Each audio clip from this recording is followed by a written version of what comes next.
جی ناظرین، voice of realtor میں بابر صدیقی آپ کو خوش آمدید کہتا ہے، اور میرے ساتھ موجود ہیں آل کراچی ریئلٹر ایسوسی ایشن کے صدر ایم رحمان صاحب۔ ایم رحمان صاحب، آپ کا شکریہ کہ آپ نے وائس آف ریئلٹر کو وقت دیا۔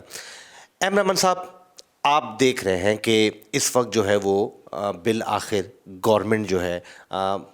بن چکی ہے، اور اس سے پہلے ہم نے متعدد پروگرام میں بات چیت کی کہ اس وقت ایک اسٹیبل گورنمنٹ کی بہت زیادہ ضرورت ہے تاکہ ملک کے معاشی معاملات بہتری کی جانب جا سکیں۔ آپ کس طرح سے دیکھتے ہیں، اگر آپ سے پوچھا جائے یا میں سوال کروں کہ اس وقت جو ریئل اسٹیٹ کی صورتحال ہے وہ کیسی ہے، اور الیکشن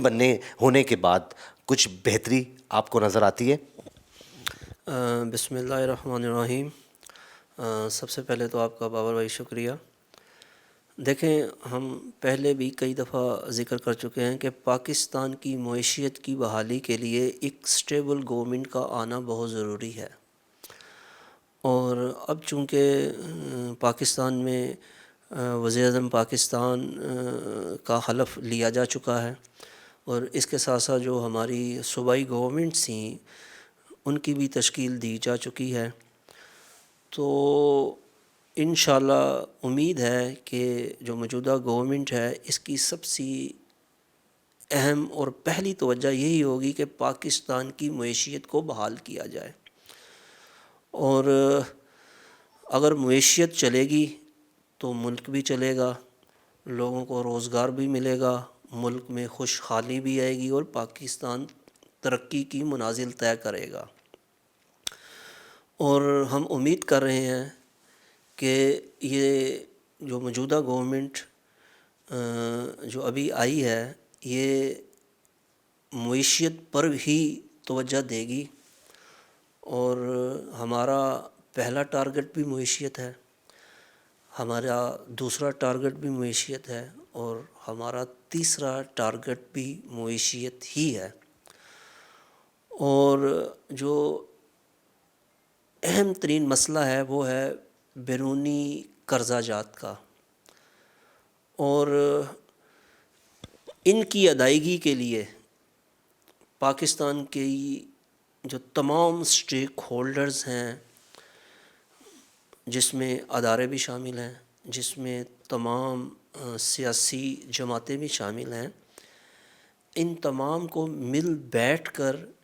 ایک چارٹر آف معیشت پر سائن کرنا ہوگا، اور کم از کم 10 سال کے لیے ایسی اسٹیبل پالیسیز بنانا ہوں گی کہ جس میں اس ملک کی معیشت کو چلنے میں کوئی رخنہ نہ آئے، اور اس میں بہترین معیشت دان اور جو ہمارے اکانومسٹ ہیں ان کی ایک ٹیم تشکیل دینا ہوگی، کیونکہ پاکستان اس وقت اپنی 75 سالہ ہسٹری کے سب سے سمجھ لیں کہ معیشت کے حساب سے سب سے زیادہ نازک مرحلہ میں ہے، اور ایسی سچویشن آج تک نہیں آئی، اور مہنگائی کی جو حالت ہے وہ آپ کے سامنے ہے، لوگ اپنا بجلی کا بل ادا کر نہیں پا رہے، اس کے ساتھ ساتھ گیس کی قیمتوں میں ہوشربا اضافہ ہو چکا ہے، اور لوگوں کی قوت خرید ختم ہو چکی ہے، اور جو اس وقت سب سے اہم مسئلہ ہے وہ ہمارے نوجوانوں کی مایوسی ہے، کیونکہ مایوسی گناہ بھی ہے، مایوسی کفر بھی ہے، اور اس وقت جو پاکستان کی نوجوان جو ہماری یوتھ ہے وہ بالکل مایوسی کی کیفیت میں ہے، اور ان کو کوئی روزگار میسر نہیں۔ اگر کوئی شخص یونیورسٹی سے کالج سے ڈگری لے کر نکلتا ہے تو اس کو آگے جاب کی پروٹیکشن نہیں ہے، اور اس کے ساتھ ساتھ کاروبار کی نوعیت آپ کے سامنے ہے کہ تمام سیکٹرز جو بھی ہمارے کاروباری ادارے بھی ہیں وہاں بھی بالکل مندی کی کیفیت ہے، تو اس تمام چیزوں کو اچھا کرنے کے لیے، ان کی بہتری کے لیے گورنمنٹ کو اپنی تمام توانائیاں صرف کرنا پڑیں گی، اور ہم ایز اے بزنس کمیونٹی اور خصوصاً ریئل اسٹیٹ کے اسٹیک ہولڈرز کے ناطے ہماری طرف سے جو بھی تجاویز ہوں گی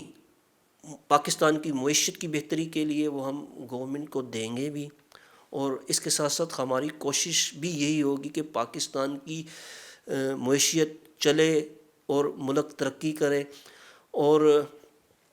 ریئل اسٹیٹ سیکٹر یہ مدر آف دی انڈسٹریز ہے، اور ہماری اس سیکٹر کی ترقی سے اس صنعت کے ساتھ جڑی ہوئیں کئی ایک انڈسٹریز چلتی ہیں جو کہ سینکڑوں کی تعداد میں ہیں، اور پاکستان کی معیشت کی بہتری کے لیے اس سیکٹر کا چلنا بہت ضروری ہے. اور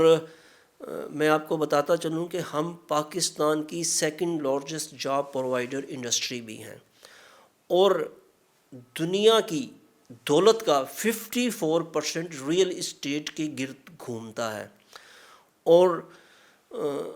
جن ملکوں کو بھی آپ دیکھیں، خصوصاً میں مثال دیتا ہوں اکثر دبئی کی ریئل اسٹیٹ مارکیٹ کی،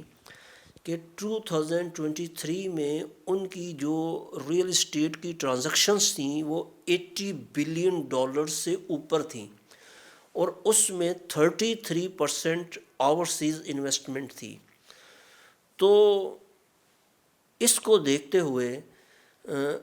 ہمارے پاکستانی اوورسیز ہیں وہ نیئر ٹو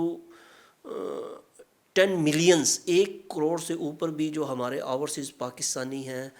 ان کو ہمیں اپنے ملک میں ریئل اسٹیٹ سیکٹر میں انویسٹمنٹ کے لیے راغب کرنا پڑے گا، اور اپنی تمام توانائیاں صرف کرنی پڑیں گی، کیونکہ وہ جو زر مبادلہ پاکستان میں بھیجتے ہیں اس کو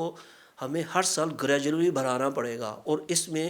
سب سے زیادہ جو حصہ ڈالتا ہے وہ ہمارا ریئل اسٹیٹ سیکٹر ہی ہے. اس میں سب سے زیادہ حصہ، جیسا کہ آپ نے فرمایا، ہمارا ریئل اسٹیٹ سیکٹر ڈالتا ہے. رحمان صاحب، اپوزیشن جو ہے ان کو بھی اس بارے میں سوچنا ہوگا. جہاں مساق معیشت کی بات ہو رہی ہے وہیں پہ ملک کی معیشت کو بہتر کرنے کے لیے آپ سمجھتے ہیں کہ مساق مفاہمت پہ بھی بات چیت ہونی چاہیے؟ دیکھیں، بالکل آپ نے صحیح بات کی، اور اس وقت مفاہمت ہی پاکستان کے لیے بہتر ہے، کیونکہ اس وقت جو پاکستان کی حالت ہے وہ آپ کے سامنے ہے، ہمارے سامنے بھی ہے، اور جیسا کہ میں نے کہا کہ یوتھ میں بھی مایوسی کی کیفیت ہے، پاکستان کی بزنس کمیونٹی میں بھی مایوسی کی کیفیت ہے. اس کے ساتھ ساتھ ہمارے جو اسکل پرسنز ہیں جو ملک چھوڑ رہے ہیں وہ مایوسی کی وجہ سے اس ملک کو چھوڑ رہے ہیں. اگر ان کو بہتر روزگار پاکستان میں میسر ہوگا تو ہمارے یہ یوتھ، ہمارے یہ اسکلز پرسن پاکستان میں ہی اپنی توانائیاں صرف کریں گے. تو اس کے لیے مفاہمت کی بے حد ضرورت ہے. ابھی اپنی جو آپ ایک دوسرے کا گریبان پکڑنا، اپنی لڑائیاں اس کو پسے پشت ڈال دیں. ابھی صرف پاکستان کی بہتری کے لیے سوچیں. اگر پاکستان کی معیشت بہتر ہوگی، لوگوں کو روزگار ملے گا اور پاکستان ترقی کرے گا، تو اس کے بعد آپ کی سیاست بھی چلے گی، آپ کی پرائم منسٹر کی باری بھی آ جائے گی. لیکن اگر خدا نہ خواستہ پاکستان کو نقصان ہوگا تو یہ نقصان سب کا ہوگا، یہ صرف ایک کمیونٹی کا نقصان نہیں ہوگا. تو اس کے لیے مساق معیشت کے ساتھ مساق مفاہمت ہونا بھی بہت ضروری ہے. اس کے ساتھ ساتھ جیسا کہ رحمان صاحب نے